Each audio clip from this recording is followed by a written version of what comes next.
আপনি দেখছেন news now, আমরা জানি কোনটা খবর। Ministry of statistics and programme Implementation द्वारा राज्य के Department of Economics and Statistics और यूनाइटेड नेशंस डेवलपमेंट प्रोग्राम के सहयोग से एक वर्कशॉप का आयोजन किया गया। यह वर्कशॉप 22 अगस्त को गीतांजलि गेस्ट हाउस में आयोजित किया गया। वर्कशॉप का विषय जनजातीय सतत विकास लक्ष्य था। इस कार्यक्रम में मुख्य अतिथि के रूप में स्टैटिस्टिक्स मिनिस्टर विकास देबबर्मा उपस्थित थे। उन्होंने कहा कि भारत को आगे बढ़ने के लिए ऐसी कार्यशालाएं आवश्यक हो जाती है।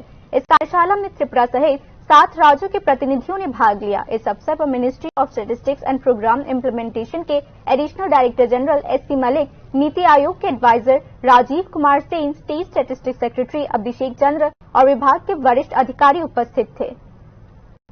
একটা গুরুত্বপূর্ণ ডিপার্টমেন্ট, এটা বহুত গুরুত্বপূর্ণ ডাটাবেস। আজকাল আমরা সবাই জানেন যে টাকা ছাড়া কোনো কিছুই হয় না, তার জন্য আজকে এই ডিপার্টমেন্ট বহুত গুরুত্বপূর্ণ।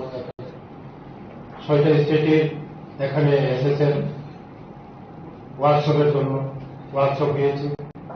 আগামী দিন আমাদের এই ভারতবর্ষকে বিকশিত করার জন্য, শ্রেষ্ঠ ভারত করার জন্য আমাদের যে এই ডাটা প্রয়োজন, তার জন্য আগামী দিন এমন ওয়ার্কশপ বহুত গুরুত্বপূর্ণ।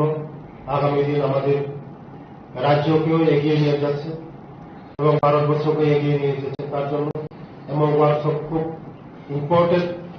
আজকে আমরা দেখেছি সারা ভারতবর্ষ থেকে 6টা স্টেটের দুজনে এসে